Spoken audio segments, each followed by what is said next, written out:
if you can go to that one place where you think whether it's your mom or dad or best friend or spouse, where you're like, hey, I'm actually starting a journey of self-awareness. And I know that I've always been the kind of person that can get very defensive, or it can lead to a fight, or you just love me so much you don't want to hurt my feelings, but no bullshit. Can you just, answer a couple of questions for me? Like, how everybody says like, I have all this talent. Like, am I lazy? Like, if you can get a person that loves you to a place where they'll tell you the truth, you can really start to unlock some conversations that can give you some affirmation on something you've been fighting off. Hello, and welcome to All the Hacks, a show about upgrading your life, money, and travel. Now, many of you might already know Gary Vaynerchuk, but the conversation we have might surprise you. While he might be best known for his hustle and savvy in entrepreneurship, I want to focus on a side of Gary you might not have seen before. But having known Gary for over a decade, I think it might actually be more a part of who he really is than anything else. That's a conversation about kindness and happiness and self-awareness. We'll talk about ways to transform your life by digging deep into the importance of kindness and making amends with people, and how you can use self-awareness as a superpower, some important life lessons to instill in your kids, and a lot more. And before diving in, if you could give us a thumbs up, it'd really help the algorithm. And if you're new here, please consider subscribing. All right, let's do it.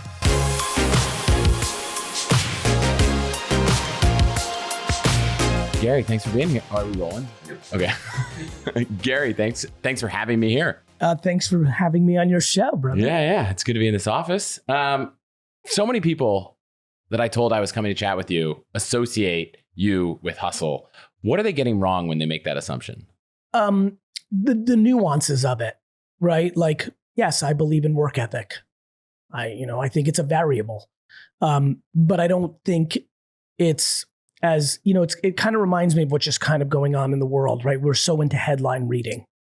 I think there was a couple of viral posts on Medium written about me on hustle porn, and that kind of like cemented a point of view that even the writer of that article 3 years later DM'd me to apologize because he spoke to the agenda he had at hand and realized he was making certain variables convenient to the story he was trying to tell. And I really appreciated that, by the way. I think that takes a lot of humility and courage. And honestly, I really do love the idea of like understanding that work ethic is a variable, but there's so many other variables. Like, for example, from the first book I wrote, Crush It, when I wrote it in 2008 and came out in 2009, in that exact book, there's like, hey, if you work 9 to 5 and you make $48,000 a year, you've won if you're thrilled, if you live within your means and you're super happy.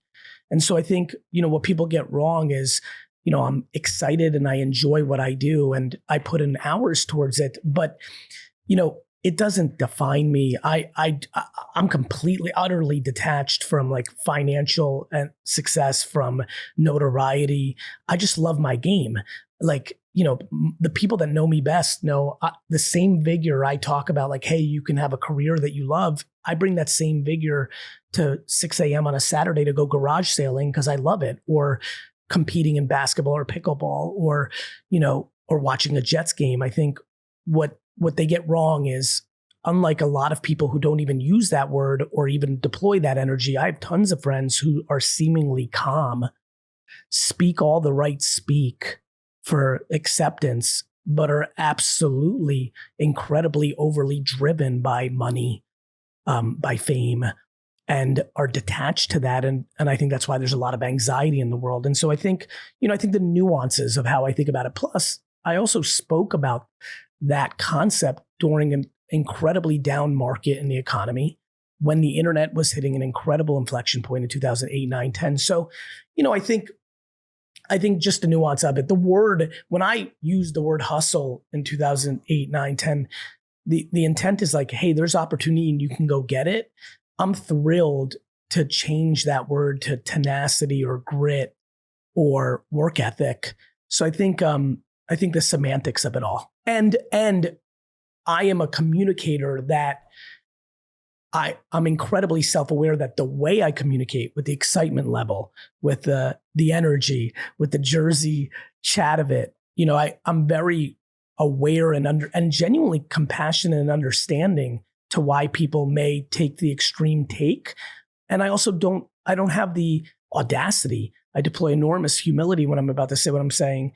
I would never expect someone to spend 5 hours to double click into it and actually understand what I'm about and what I'm saying. And so, I guess at the end of the day, what are they missing? They're not missing anything if they're just doing a drive-by and reading a headline. If they've spent 2 or 3 hours on me through content or interaction or people that really know me, I doubt they'd be missing anything because I think they would contextualize it. Yeah. Do you think that work ethic you have, that grit, that tenacity, is something that can be taught or learned, or is it just something that's part of your DNA? I think it's a combination of both. I think it's clearly in people's DNA. There's many people that are either born with too little or too much that deploy it immediately to quote unquote prove something or see an opportunity, especially for immigrants. It's like so easy for me to go at it. I was born in the Soviet Union. My parents lived their entire childhood and into their early 20s there. So I lived in a household that really understood like, shit, man, like America's pretty epic. Like, this is pretty cool. Like you don't go to jail for trying to make a better life for yourself in entrepreneurship. So it was just, it was very easy for me. On the flip side, I've seen a lot of people be affected by the osmosis of work ethic. It's kind of like what's going on with me in the gym. Like it became so not natural. As natural as it comes to me to sell lemonade or sports cards or run businesses or be nice to people, it comes equally not natural to me to work in the gym. But, we've known each other a long time. Somewhere around 38, I decided to put in the work because I wanted to live longer and just thought it would be better. And, through osmosis practice, like I'm now someone who goes to the gym. I still don't love it, which is why I really do talk about how important passion is to actually get to that like state where like it's so easy because you love it so much. I really do wish for everyone that the job they had was similar to their favorite hobby. For everybody right now who's listening, they can take a step back, and whether it's skiing or cooking or playing video games or sailing or garage sailing or watching movies or what have you, if they could do that 24/7 and sustain their life, a lot of people would be happier and would enjoy that.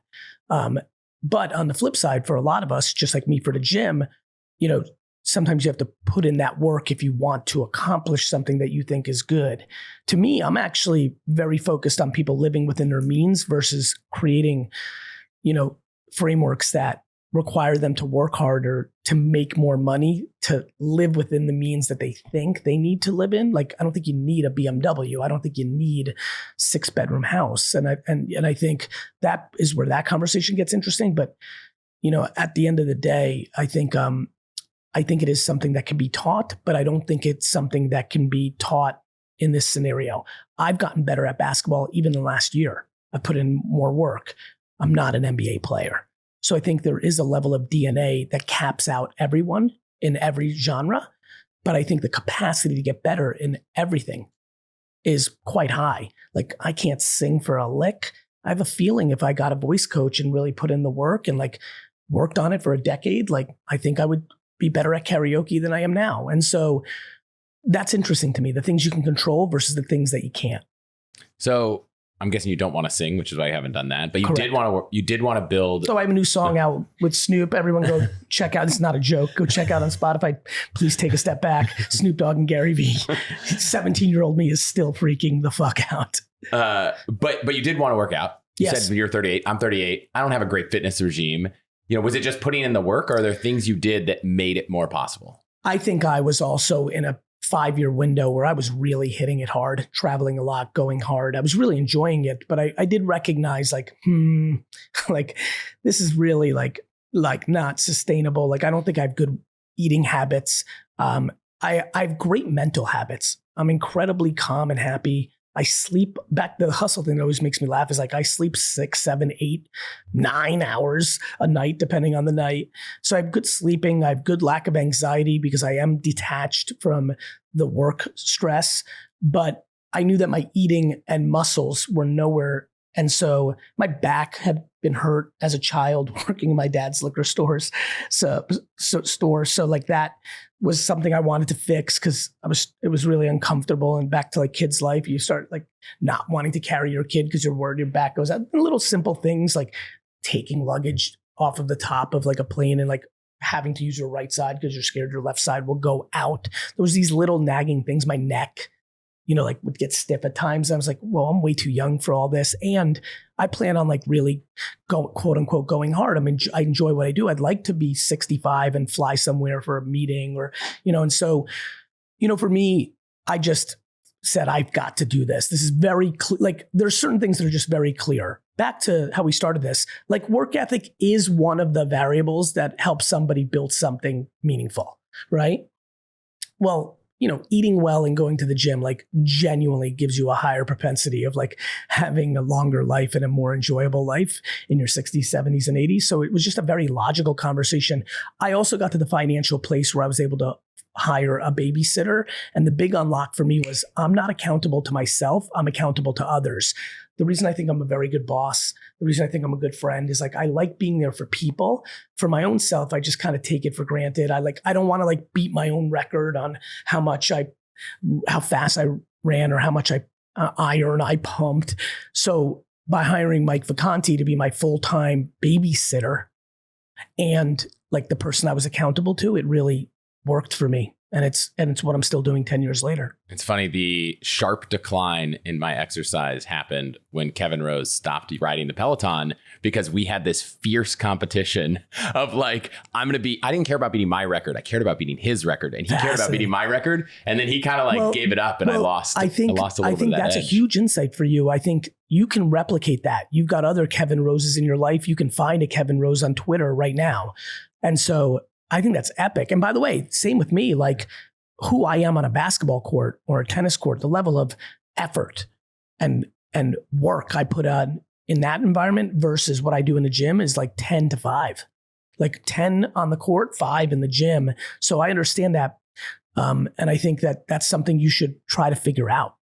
Yeah. I got some ideas. Good. By the way, anybody who's listening to this podcast, just hit up Chris and like be like, I'll be your Kevin Rose. Just get on the leaderboard. Yeah, that's it. I want to push. Like we would basically be like, let's push until we might throw up on this bicycle. By the way, though, building this podcast, which you have care for, because you put a lot of effort to making this date work, and I appreciate your tenacity, and I apologize that my schedule is the worst. So I'm so pumped we're here, and it's always great to see you. You're such a good dude. I think you should build the community of this podcast. I think you should get, I guarantee you 73 of your listeners right now are fired up right now, and you can build a whole community on this. Yeah. So it's funny, we haven't had the conversation about this, but we launched a membership. There's like 150 people right now actively starting a book club, in this thing. So in this membership, 39 of that 150 or 150 others that haven't gotten into the membership yet are all about this Peloton challenge and like something we're thinking about. Yeah, I like it. Okay, so first book, focus on crush it. Most recent book, much more on the softer skills. Yes. You said my takeaway was that you'd rather be known for kindness than hustle in the long term. That's a focus. Why is kindness so important to you? Well, because at 47, it's clear to me that that's an equal variable to work ethic that's brought me to the place that I'm at. And the thing that I watch and admire in others who are in similar places. I think there's an incredibly disgusting concept in society that says nice guys finish last. I think it's an awful thing. As a matter of fact, I really need to make a hoodie and start rocking it that says nice guys finish first, because I really believe that. Because I think it's, what are you judging? Like, cool, you made $83 million in the bank and you die and 9 people show up to your funeral. Was like that good? I would argue it's not. And so, when I wrote Crush It, what was obvious to me at that point was the internet had a huge opportunity. Influencers were going to be big. People laughed at that concept. That work ethic was a requirement. I was 34. All I knew was my dad and myself worked our faces off to like build the American dream. And that finding something you liked would make it not feel like work, which would eliminate the anxiety of the work. At 47, when I write 12 and a half, I've now built a 2,000 person global company. I know why it's working. I know why it's undisputably going to disrupt the marketing industry. It's because people want to be here forever. I looked back at Wine Library and be like, wait a minute, that's the same thing that happened there, actually. And then I just think about like my life and then also I think about the hundreds of companies I've invested in, the ones that have worked, the ones that haven't, the thousands of companies I've consulted the ones that work, the ones that I don't. And, I think, again, back to the way this podcast started, if you started it with like, Gary, nice guys finish first, like what are people missing? Or if you went the other way and said, hey, Gary, you really hate the nice guys finish last. What are people missing? It's similar to the hustle conversation, the work ethic conversation. There's multiple ingredients. It's why the book is subtitled Ingredients. There are multiple ingredients that I think stand out as a consistent North Star blueprint that have sustainable, enjoyable success attached to them. And I think work ethic, and I think kindness, and I think curiosity, and several others are pretty standard. Now, some people are stronger at others, and that's why there's so many variable differences of so many different things out there. But it works for me, and like I really enjoy being nice. Like I like the way that this as well, because you've watched this journey from me being like someone a couple people knew to a lot of more people know. I've always enjoyed the fact that even today, like the people that know me best have the best feelings towards me. That's a nice feeling, especially when you've become a public figure and a lot of people have a lot of different takes. There's a sense of like calmness that comes along with, well, like as people get closer to me, they have a better taste of me. I'd be much happier with that than the reverse, which I think a lot of people in the world have, which is they may be liked optically on the outside, but as you get closer to their inner circle, it gets more rotten quickly. Yeah. The interesting thing about kindness is it feels like the thing that most people probably think they have. And when you double click, there's aspects of their personality. And I'll even like open up. Like there are times where I find myself saying things like, oh, this person's annoying. Like, we're not, is cutting all negativity, does that like level it up? Or how do you really own kindness? I think it's understanding negativity versus cutting it out. We're all humans. I mean, I'm going to go to the garden tonight, and the things I'm going to say to Jimmy Butler are going to be completely inappropriate, though I love Jimmy Butler and represents so much of what I believe in. But for those 3 hours, I will not be kind. It's the context. And like every human's going to gossip a little bit or like talk to their best friend in the office about somebody else in the office. I think the question becomes why? I ask myself, why do I not spend a lot of time tearing down other people? It starts with because I'm not tearing down myself. I don't really have a whole lot of envy. I don't deploy a lot of jealousy. I don't hold resentment towards my parents or other important figures in my life for anything that I deem that they did that wasn't good, right? And I think that's a very common trait for the masses. I know people who just can't let go, just spend all their time on jealousy, envy, and resentment, and then it manifests. It's in their subconscious. And then like every day to day, if they see someone who's happy, they get triggered to kind of point out what they're not good at or what they're unhappy. So I think we're all human and everyone has it, but I think getting to a place where you figure out your relationship with yourself, I think can be quite powerful. And I think always has a direct indication of how people feel about others. I always believe that the bullies in the world, the nasties of the world, the not able to be civil with others of the world are always in a really tough spot with themselves. So kindness, it's funny. We always think about kindness as like, I'm kind to people, but it sounds like the like unlock is realizing you need to be kind to yourself and you need to understand yourself. You've said, I think self-awareness is like a superpower most people don't realize. In a way that really matters, brother.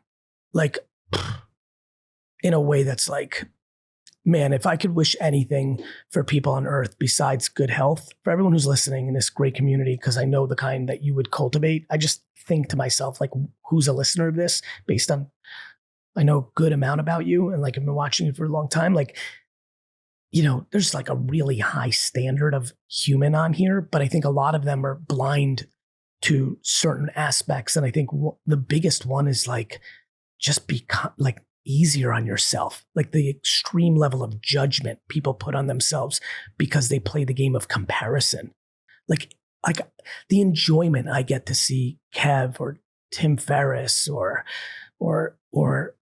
I mean anybody like Sarah Blakely and like I don't know, like you like anybody, like I get thrilled when I see people are winning as if that's coming out of mine. I've always been baffled by people's inability to understand that the world is abundant and nobody is taking out of yours. If 50 people showed up tomorrow that are incredible public speakers, not a dollar is taken out of my pocket.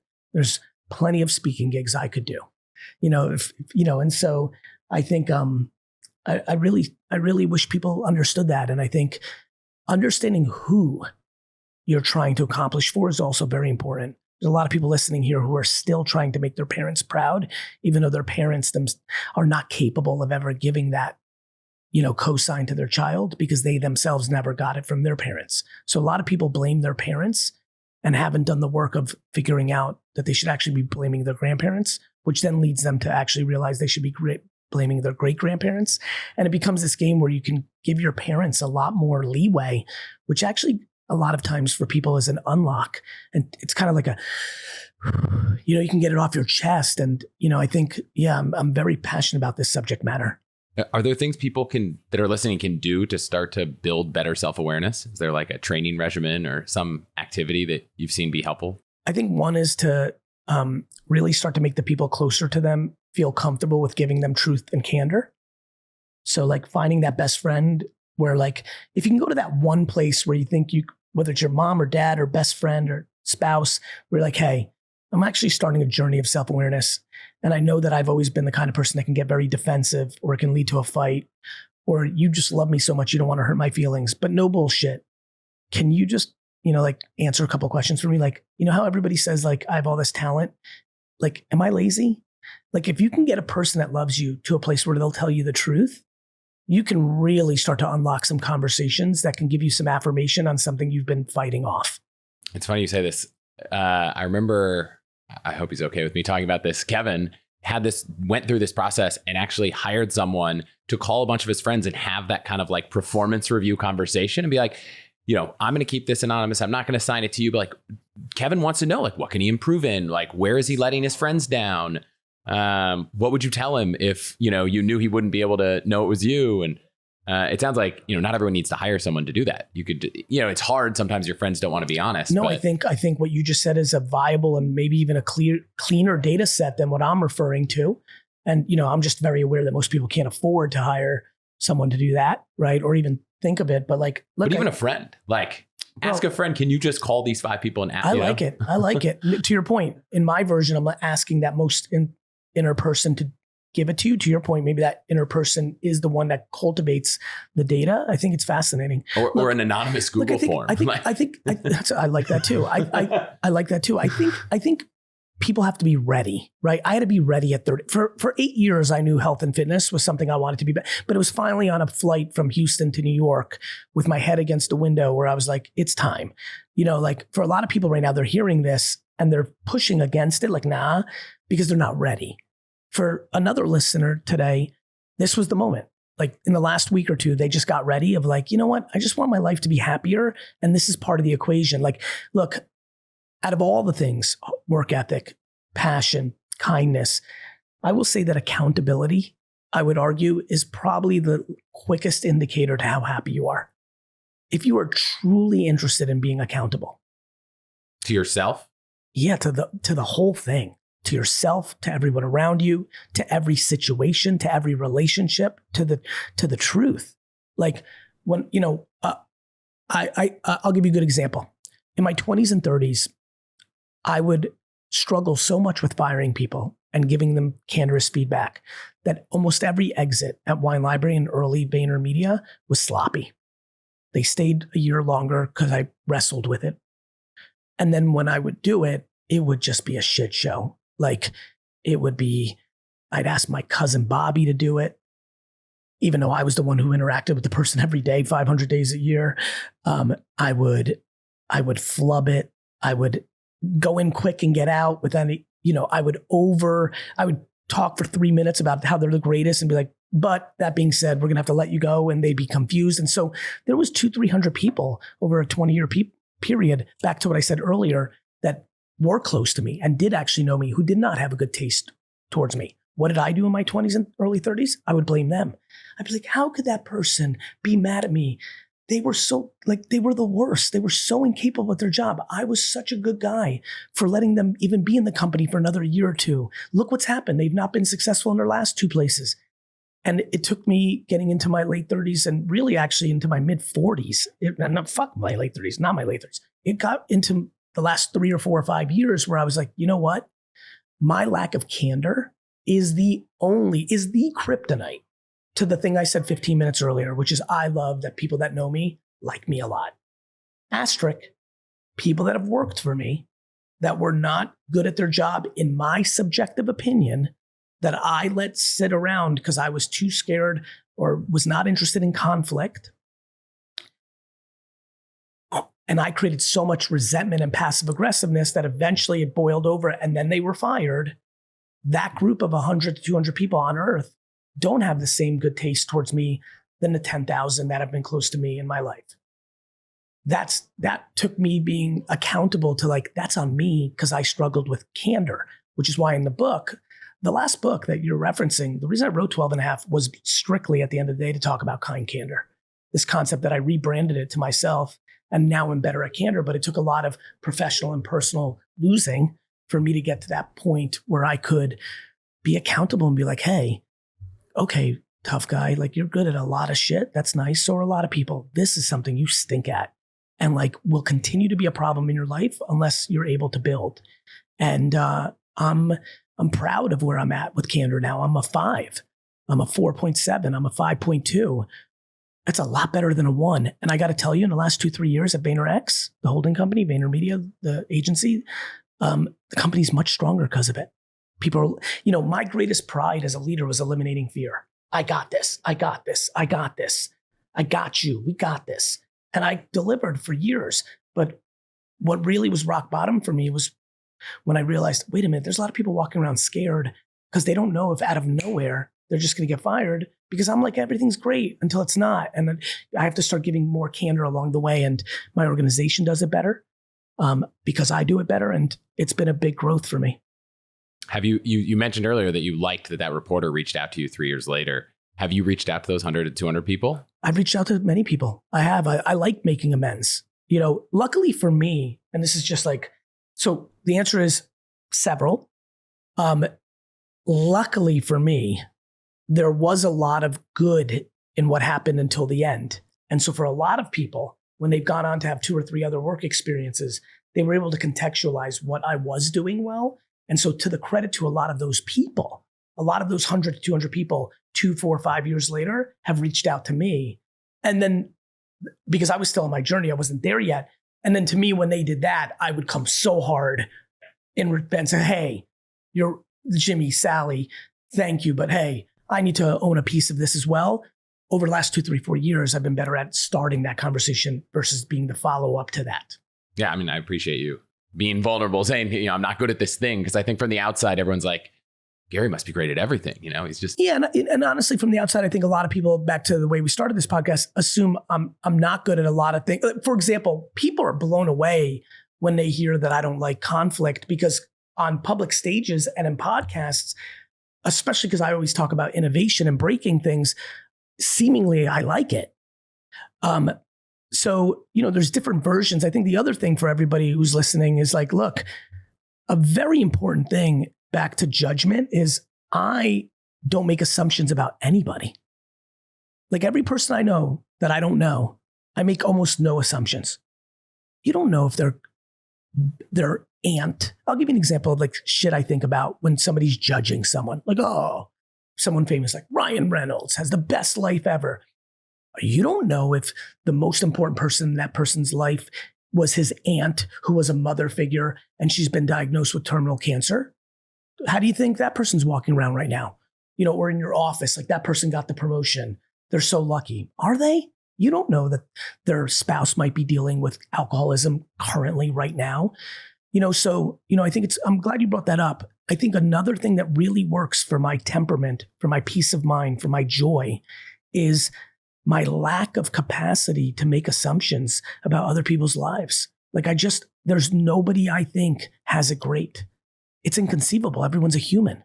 It's inevitable. And by the way, even when someone does have it great, and I've had them, people have had them 8-year, 9-year, 6-year, 12-year, 20-year runs.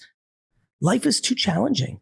I know friends who I know intimately and know well enough to say the following: Great 10, 7, 12 years, and then boom, child sick. Great 10, 12 years, and boom, father was the rock of the family, gone, heart attack. So, this concept that somebody's got a great life is like just incredibly judgmental and lacks like the nuances I think are required. And I think we are at a hyperbole of this judgment world now. We are full headline reading. We are full cancel culture. We are full assumptions. We are full envy. And I don't think this is a social media thing. This is what's always happened. We're just hearing us talk it out. People in well-to-do neighborhoods for years have envied the person that's the richest or the handsomest husband or the people just, really need to get back to like being insular, loving themselves, thus allowing them to start to love others. Yeah, I mean, you said earlier people would be happier if they weren't chasing money, they weren't chasing dreams, they weren't chasing status. Dreams you should chase. Okay, fair. Right? Like I want to be the best surfer. That's fun. Like dreams are fun when you don't beat yourself up on accomplishing it. When you champion yourself on trying to accomplish it. And then you being realistic about it. But go ahead. What was your thought? No, part of that was you said if people were doing what they love and weren't as focused on money, they'd probably be a lot happier. I want to spend a couple minutes on something that you've talked about before, but to someone listening who's like, okay, I want that. I can learn to detach from the need to be as good as I might perceive someone to be, which you might be completely wrong. On the figuring out what you should be doing front, have you seen people make that discovery of like, that's the thing that I should be doing? And are there things they did to get there? Yes, I've seen it a lot because of what I talk about and how many DMs and emails I read for the last 15 years. So far, it all happens from extremes. Horrible divorce. Now, whomever the wife or the husband is in like a financially, challenged situation, like life's different, and they're forced into doing something, and they just happen to be consuming mind and other positioning of like, if you're going to do this, do something you like, and all of a sudden they have a business making kites. This is a real one, and it was just really therapy because there was so much pain, and kites. I mean, I remember this email vividly. Kites were a big part of their childhood and they enjoyed, and it was really nasty. It was very challenging. The father that flew kites with this person passed, and then 6 months later, divorce, and then like really in a challenging spot. And this person decided to follow the passion route versus getting a job like everyone told him. And she sold kites on Etsy, and like 4 years later was selling like $400,000 a year in kites. And so like that, or the complete other side, someone just hearing the message in the right way and realizing in their early 20s, you have nothing but capacity for risk, and decided to like run into it, which is like, and I've seen a lot of versions, just being very humble and aware that they are in a financial family that allows them to go full risk for passion, just having a parachute and a landing route. The reverse, so pissed at their often Asian or immigrant or Indian parents of like, I'm not going to be a doctor or engineer, you fucking assholes. Like, I'm going for it. So like in extremes, I've seen it in extremes. I'm hoping to get those edges into the middle a little more. I'm hoping someone right now who's just like, to me, the dream state is the person who's listening now that's making $210 and living a $250 lifestyle. They make $210,000 a year. They live a $250,000 lifestyle, and they realize that if they lived a $100,000 lifestyle, it would take the golden handcuffs off of them to maybe take the leap and go for it. So they're obsessed with cooking, and they want their own little like bakery, but they don't have any savings because again, their apartment's too expensive, their car's too expensive, their vacations are too expensive, their nights out are too expensive. They order bagels on Seamless and Postmates. Like, do you know how many people buy $30 bagels currently, Chris? Like lots. I want to not know. Well, but we know this. Like, and this is more like the Uber thing that we learned years ago. Like, people will pay for convenience at scale. There are people right now who are buying $30 bagels and don't even realize it, right? They're buying an $8 bagel on Postmates or Seamless or Uber Eats, but then there's the surcharge, the charge, the delivery fee. They kind of are blindly on the tip because they want to be a good person. Like, you kind of wake up and it's a $28 bagel. Like, and that same person is buying a $28 bagel because they make $210,000 a year. But deep down, they're like, they hate being in this law firm more than life. Like literally can't wait to 5 or 6 o'clock every day. Truly can't. Yet want to own a bakery, yet like want to start a podcast on Star Trek, yet like, and I believe they can, but do they have the humility to move back in with their 50 or 60 or 70 or 80-year-old parents? Probably not. Do they have the humility to like get a roommate?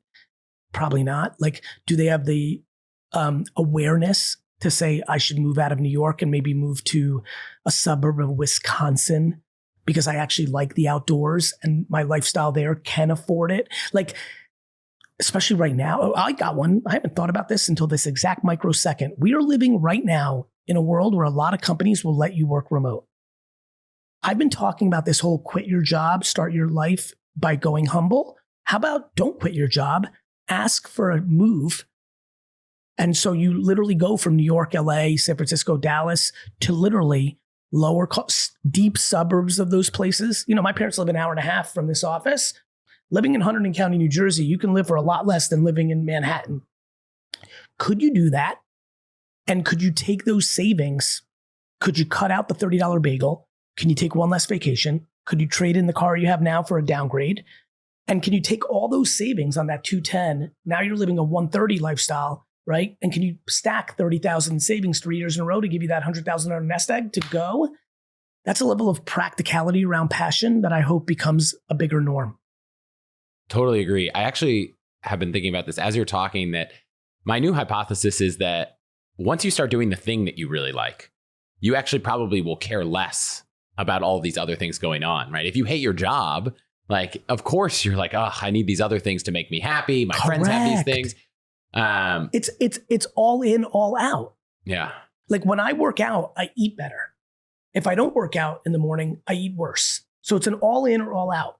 When you like what you do, the majority of your life, aka your job, well, then all of a sudden you aren't spending $50 on cocktails after work to, you know, deal with what's going on. You don't have 7 streaming services to escape what's going on. You like don't find Band-Aids.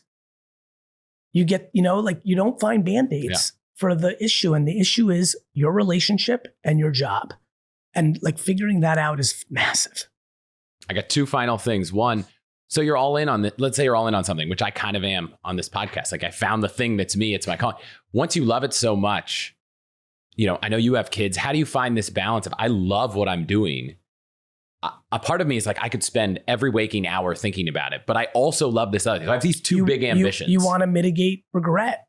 And like anybody who has kids realizes like you don't want to wake up when they're 20 and realize your relationship isn't strong and they don't want to see you anymore. And like they were accustomed to living without you being in their lives. And like it's devastating. And so I just think you're thoughtful. I think, look, there's no such thing as balance. There's your subjective opinion of balance. Yep. Right? I love when people like judge other people's work-life balance. You don't know their family. This goes back to a lot of things we talked about. So I think for every person here, be willing to adapt. I've changed and ebbed and flowed multiple times over the last 15 years on it. All here, this, more there, less weekend. Like, you know, I think everyone's got their own thing. Like I work very hard Monday through Friday, but I'm pretty checked out on weekends and holidays. And when I say pretty checked out, I'm checked out. Like unless there's a super fire, right? And so other people may work 9 to 6 or 9 to 5 during the week, but they're also working on the weekend on their phone the whole time. Like everyone plays it different. And by the way, you may go all in for 3 years on this podcast because there's a moment right now, right? But then in 3 years, you may be like, wait a minute, I've done that, but like, look over here, these little ones are getting big and like, wait a minute, that I'm worried. And so you can go all in there. Like people can find balance in extremes. You can't judge yourself on a day-to-day basis on these big issues. It's a bigger thing than that. You know, look at all the people that reconcile with their relationships years later and have great, I mean, I have a friend who didn't speak to their father for 40 years and now has had an incredible 5 years. And that's because they've leaned into forgiveness. You know, like, I think it starts with forgiving yourself. You know, back to your question, like there's a lot of parents right now who have 17-year-olds who are like, oh, too late. No, not too late. Like there's never a bad day to start doing the right thing. Yeah. Like if you're 62 and you've never been good at health and wellness, good news. Tomorrow is a good idea to do it. If you have 18-year-old twins and you've worked on just your career for the last 18 years and you can sense they're about to go to college and they don't give a shit about you. They love you, but they're accustomed to not having you be a big part of their lives. Good news. You could visit them every weekend at college. Probably a bad idea. They might not like that. But like you could start today to put it in. If you are angry at your mother and you've got 20 years of resentment built up, like good news. Today is the day you can start therapy. Today is the day you can go have a candorous conversation that is built on compassion for your mom that gets some of the poison out. Like there is never a bad day to start doing the right things that are most upsetting you. I love it. The last thing, kids, everyone listening could share this with their parents. They could share it with their spouse. They could start to think about these lessons. I can't go share this with a 1, a 3-year-old, probably not a 5, 6, 7-year-old. Are there things you're doing to try to instill? Let's take your kind of 12 and a half lessons. Self-esteem. That's the thing. That's the thing. And not delusional self-esteem. Okay. If your 7-year-old loves Beyonce, but when she's running around the house singing, like literally you have to put earplugs in because it's the worst sound you've ever heard, it's probably a bad idea to tell her she can be Beyonce one day too. It's not a bad idea to say if she puts in a lot of work, she could be better at singing than she is today. So to me, it's self-esteem. Also, what do you compliment your kids on? If you're complimenting your kids constantly on how attractive they are, you're so beautiful, you're so cute, you're so handsome, you're instilling affirmation on that, which is going to affect them when they're in their 30s, 40s, 50s, and 60s, because that's going to be their self-worth. If you're telling them that they're remarkable because they're getting A's in school, you're teaching them to conform to systems that aren't real once they become 22. Might not be the best idea. 8th place trophies bother me, not because I'm so competitive, but because you're telling your kids that losing is bad. Like kids are smart. Kids are smart. So they realize the reason they're getting an 8th place trophy is like you as the parent don't want them to feel losing. Losing is bad. The problem is losing is such a fundamental part of life that you're teaching kids to be scared of it instead of leaning into it. So I think for me, it's practical self-esteem, truth. What do you compliment your kids on? Their humanity. Whenever I see them interact with humans and are kind, compassionate, empathetic, when my son will go over to somebody who gets hurt. I mean, he drilled a line drive off of when coaches were pitching 2 years ago when he was 8. He was very good at baseball between like 6 and 10, drilled a line drive that drilled the head coach. He ran, he hit it. So he started running towards first base and he stopped and like in the middle of the base path and asked the head coach if he was okay. After the game, the coach came up to me. He's like, look, I've been hit a lot of times in the history. He's been doing it for 30 years. He's like, I've never had a kid just stop and do that. And I bring that up to my son every day. Like, do you know how good of a person you are? Even though you're so competitive and baseball is your passion, like you did that, the humanity of it versus the thing. So I try to focus on those things.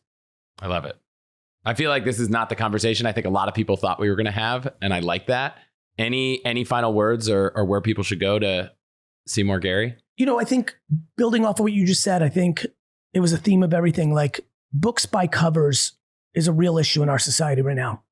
I think, for me, I think to your point, I think 90% of your audience will be like, oh, that was interesting. Didn't see that going that way. I think for 10% of your audience, when you just said that, they're like, what are you talking about, Chris? That is Gary. Why? Because they've allocated the time to go deeper. I think we are really in our society right now, politically, socially, nationalism, geopolitically. There's a lot going on. And we're also affected by the last 30 years of parenting, where I do think we overswung too far in certain areas like 8th place trophies, which has made a lot of people anxious.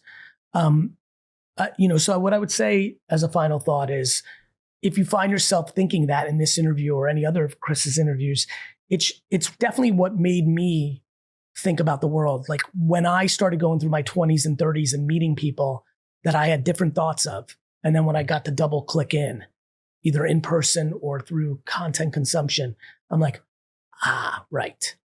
And so I think, that will lead to a much happier life but like the theme of this whole podcast, it starts with yourself.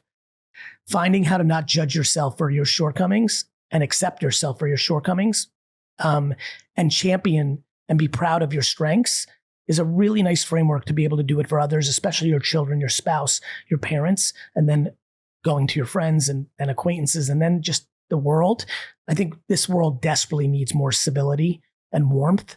And I think people are looking for others to provide it. And I think back to accountability, it starts with yourself. And so I think you're capable of it. I really do, whether that's therapy or listening to different things or starting a regimen of health or wellness or mindset that gets you to that place. And I think you should do that, because it's a lot more fun to live life happy. Because final thought, you were dead for a long time, aka not born, and you will be dead forever. And so I think it's a good idea to maximize your 100 years, God willing. And so consider that. I love it. Reach out if this was helpful. I'm sure they could reach out to you online. Of course, I'm easy. Gary's easy to find on the internet. Thank you so much for being here. Thank you.